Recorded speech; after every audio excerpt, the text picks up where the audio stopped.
So this is the case AC applied to an inductor. The AC current, we are representing it as a Vm sin omega t. It is a sine function, so we represent it as Vm sin omega t. Where Vm is a peak voltage, omega t is the phase angle. It is a sine function, the variation will be like this. And we know that whenever the whenever the current through a coil varies, an EMF developed will be EMF will be developed in a coil as per the Faraday's law of electromagnetic induction.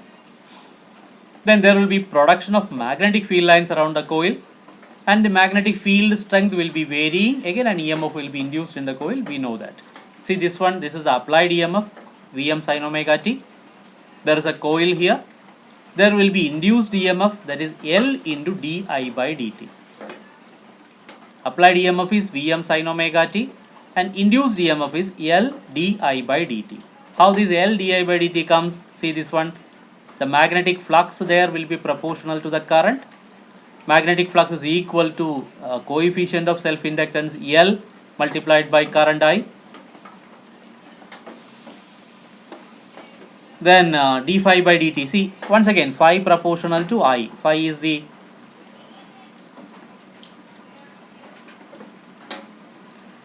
magnetic flux proportional to the current.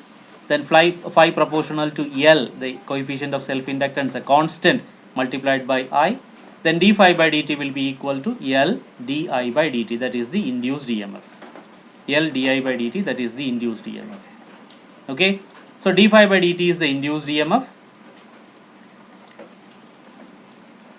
and applied EMF is Vm sin omega t. As per Kirchhoff's law, we know that these two will be equal because there is no other thing in this.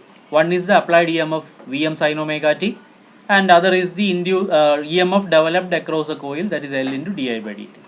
So these two will be equal, that is L into di by dt will be equal to Vm sin omega t. Then di by dt can be represented as V by L or Vm by L sin omega t. It's very simple. Vm by L sin omega t.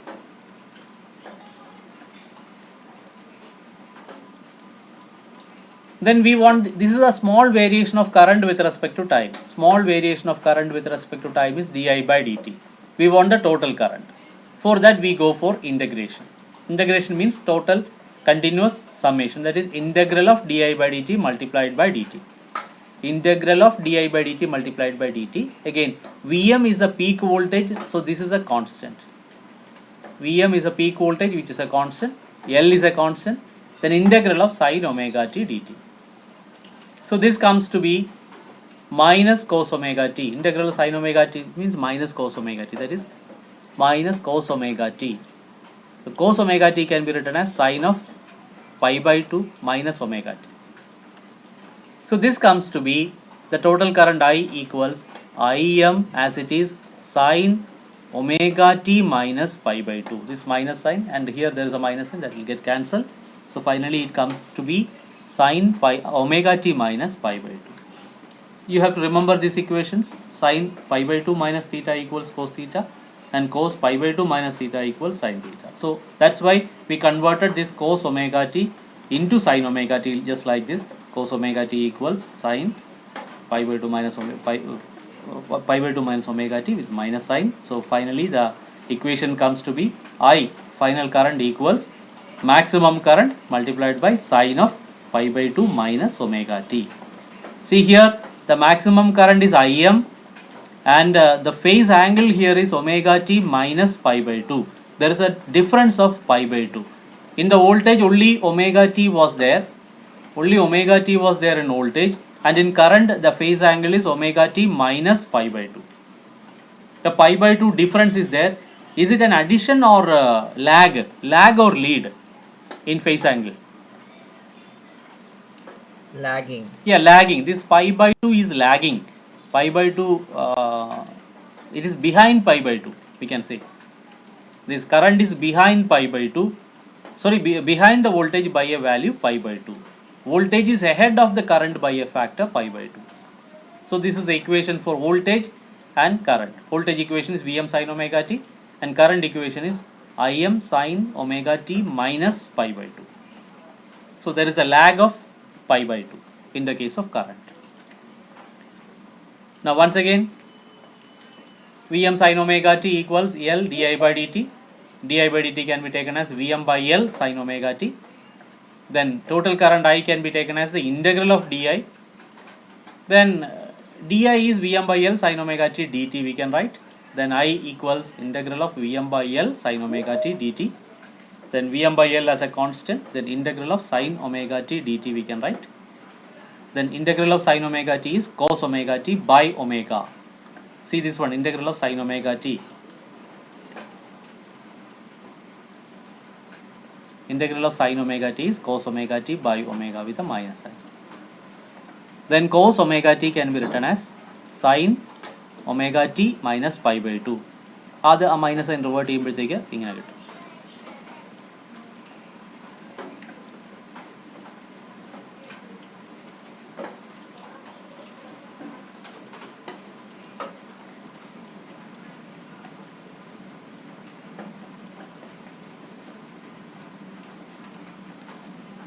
See here in the place of സാധാരണ എഴുതുന്നത് I equals Im sin omega t എന്നാണ്. So in the place of Im we have Vm by XL. Vm by XL. So here I എന്ന് പറയുന്ന as per Ohm's law we can write V by R ആണ്. So there is a kind of resistance. So Vm by R, in the place of R we have omega L. In the place of R we have omega L. So omega L has the same meaning of resistance in the case of an inductor. ഇവിടെ വേറെ കാര്യങ്ങൾ resistance ഒന്നും ഇല്ലല്ലോ. So only an inductor is there. But it is offering a kind of resistance. It is called, see this one, inductive reactance. It is called inductive reactance. It is the opposition offered by an inductor, a coil, to AC. Opposition offered by an inductor or a coil to AC. Its value is omega L. We know that omega equals 2 pi f. So it is 2 pi f multiplied by L. It is called inductive reactance. It is the resistance offered by an inductor to alternating current. Actually, what is R? R is the ratio of voltage to current. R is the ratio of voltage to current. Does not depend on frequency. There is no omega term here. Okay, in the case of R there is no omega term. It does not depend upon frequency. So we can simply write that resistance equals ratio of voltage to current.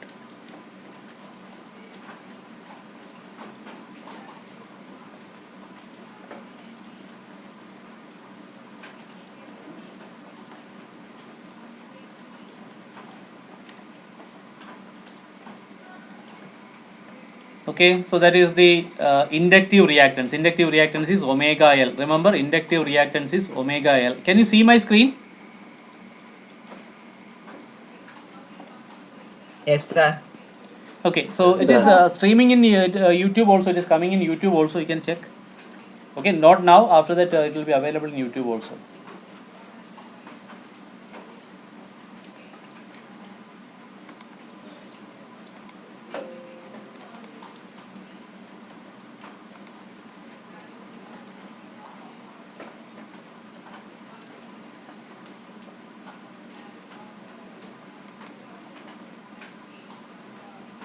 Okay, now any doubts you can ask now. Any doubts you can ask now regarding this, regarding the case of inductor, please.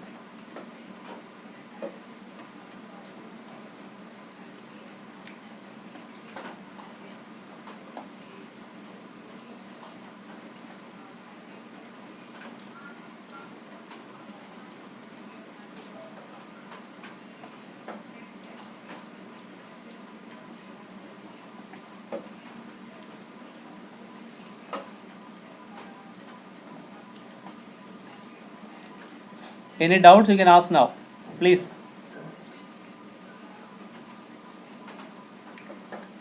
Is it clear? Somebody raised that doubt. Is it clear or not? Who asked me to repeat it? Yes, sir. Yes, sir. Is it clear or not? Sir, മനസ്സിലായി. Okay, now so the basic thing we have to remember here is when we apply AC to an inductor, there will be a phase difference between current and voltage in the case of an inductor. current will be lagging behind the voltage by a factor pi by 2. And the peak of current, you see the peak of current, it is not equal to the peak of voltage. Peak of voltage is Vm, and the peak of current is Vm divided by omega L. So peak of voltage is, peak of current is not equal to peak of voltage, little lesser. That these two things, these two factors we have to remember. Current is lagging behind voltage by a factor pi by 2, as well as this one. Peak of current is not exactly equal to peak of voltage. Peak of current will be less than the peak of voltage. Now AC applied to an inductor. What happened? The final equations of AC applied to an inductor. Here the current Im is not exactly equal to Vm, but it is equal to Vm by omega L. This omega L equals 2 pi F into L, which is called inductive reactance. Inductive reactance. Okay, we know that I equals V by R, and this term XL, inductive reactance, XL is called omega L. Okay, so XL is directly proportional to omega, XL is directly proportional to L, and if omega equals 0, XL also will be equal to 0. Okay, so what is the frequency of DC? Frequency of DC current, direct current, whether it will change its polarity or not. In the case of DC, whether it will change the polarity or not. No, it won't change the polarity. So frequency of DC is 0. So frequency of DC is 0. Then in the case of DC, XL equals 0. That means inductor plays no role in DC. It is just like a closed circuit or closed switch. That means if you connect a copper coil to a battery, means a dry cell or a DC source, the copper coil will not give any resistance to DC. Okay, so inductor is acting just like a conductor in DC. Inductor will offer a resistance only in the case of AC. Okay, resistance offered by inductor in the case of DC is 0. It will act like a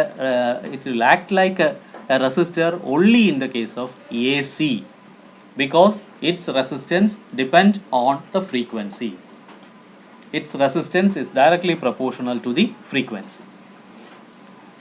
Now, few more equations. Voltage in an inductor is Vm sin omega t. Current in an inductor is Im sin omega t minus pi by 2. See, there is a pi by 2 lag. Lagging. It is lagging behind the voltage by a factor pi by 2. Current is lagging behind the voltage by a factor pi by 2. Okay. And the reason is the back EMF. We know that wherever an EMF is induced in a coil, the nature of that induced EMF will be to oppose the original EMF. It will always oppose the original EMF.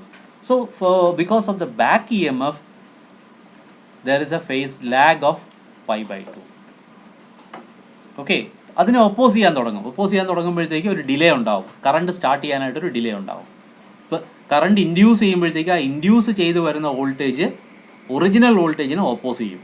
ഇപ്പോൾ original വോൾട്ടേജിനെ oppose ചെയ്യുമ്പോഴത്തേക്ക് അതിൽ current start ചെയ്യാനായിട്ട് there will be a delay of angle pi by 2, phase angle pi by 2. അപ്പോൾ നമ്മൾ ഇങ്ങനെയല്ലേ അതിൻ്റെ graph വരയ്ക്കുക. We make the graph like this. This is the voltage graph. Okay, this is the voltage graph. V equals Vm sin omega t. ഈ കറണ്ടിൻ്റെ graph ഇതുപോലെ തന്നെ ആയിരിക്കുമോ, വ്യത്യാസം ഉണ്ടാവുമോ? In x axis we have omega t. This is 0, pi by 2, pi, 3 pi by 2. This is 2 pi. കറണ്ടിൻ്റെ graph similar തന്നെ ആയിരിക്കുമോ, വ്യത്യാസം ഉണ്ടാവുമോ? എന്ത് വ്യത്യാസം ഉണ്ടാവും? ഒരു ഒറ്റ പോയിന്റ് ഫ്രണ്ടിൽ. ഒറ്റ പോയിന്റ്. എക്സലന്റ്. ഒറ്റ പോയിന്റ് ഫ്രണ്ടിലേക്ക്. ഇതാണ് ആ പൈ ബൈ 2 കാണുന്നില്ല. പൈ ബൈ 2ന്റെ ലാഗ് ഇല്ലേ അവിടെ. There is a phase lag of pi by 2. അപ്പോൾ പൈ ബൈ ടുവിൻ്റെ ഫേസ് ലാഗ് ഉണ്ട്. അപ്പോൾ അതിൽ നിന്ന് തുടങ്ങാൻ പറ്റത്തില്ല, ഡിലേ ആയിട്ടേ തുടങ്ങത്തുള്ളൂ, കുറച്ച് സമയം കഴിഞ്ഞിട്ടേ തുടങ്ങത്തുള്ളൂ അല്ലേ, ലേറ്റ് ആയിട്ടേ സ്റ്റാർട്ട് ചെയ്യത്തുള്ളൂ. It will start late. So it will start late, so there will be a delay of pi by 2. Let's see how much or how it appears. Okay, so it will appear like, see, let's draw a bigger diagram here.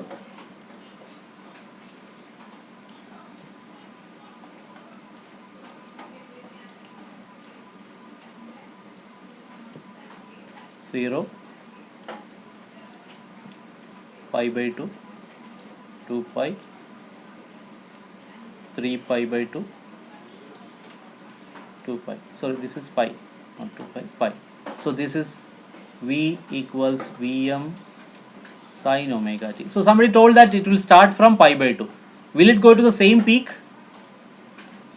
Will it go to the same peak? Current will start from pi by 2 because it will be delayed by a factor pi by 2. My question is, will it go to the same peak? So that means can we draw like this? No. Why?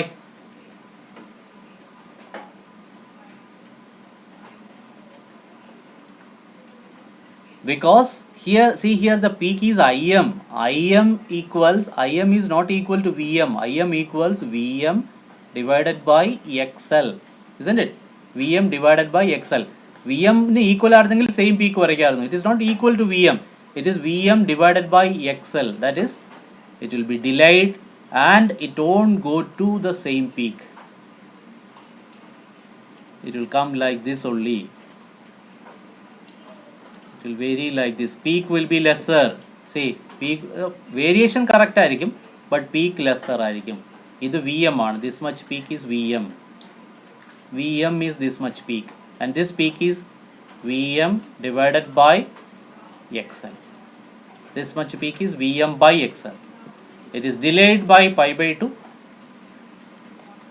Peak is little lesser, Vm by XL. So this is the variation of current.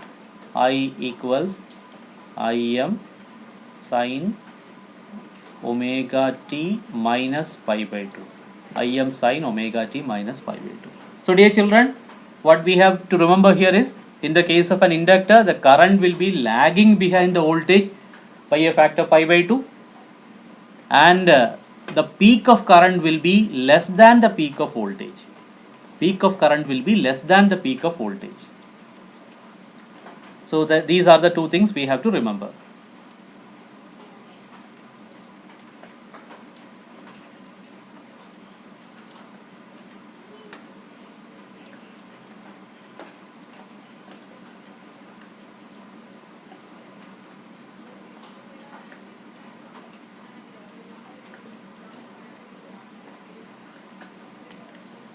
Now let's see AC applied to a capacitor. What happens to the AC when we apply it across a capacitor? Okay, we know that capacitor has two plates, and we apply an alternating current to a capacitor. As in the earlier case, the voltage is written as Vm sin omega t, and we know that voltage across the plates of a capacitor, or the charge, is proportional to V, or Q equals CV, or V equals Q divided by C. This much we know. Charge is proportional to the potential difference between the plates of a capacitor. Then charge is equal to a constant multiplied by the voltage. The constant is called capacitance. Then voltage, we can voltage across the plates of a capacitor can be represented as the ratio of charge to capacitance.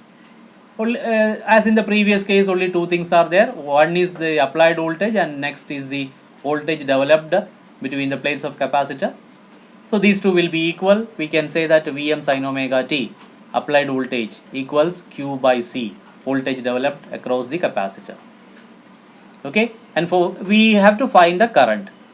Here we have an equation for charge. From this one, we can write the charge equation Q as CVm sin omega t. CVm sin omega t.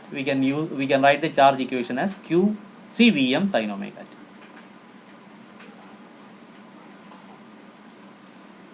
Then from the equation for charge, we can develop an equation for current, that is I equals dq divided by dt, that is d by dt of CVM sin omega t. CVM sin omega d by dt of CVM sin omega t. Differentiation നിങ്ങൾ 12th differentiation പഠിച്ചിട്ടുണ്ടാവും. So there is no problem. ഇനി പഠിച്ചിട്ടില്ലെങ്കിലും പ്രശ്നമൊന്നുമില്ല. സിയും V എമ്മും constants ആണ്. So C and V M are constants. C and V M can be taken outside. Only the problem is the differential of sine omega t. So differential of d by dt of sin omega t equals cos omega t multiplied by omega. It is cos omega t multiplied by omega.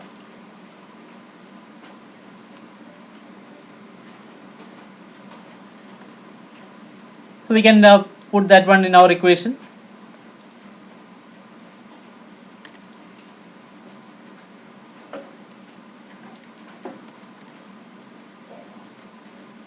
That is d by dt of Vmc sin omega t. So this omega can be taken outside. So omega CVM cos omega t.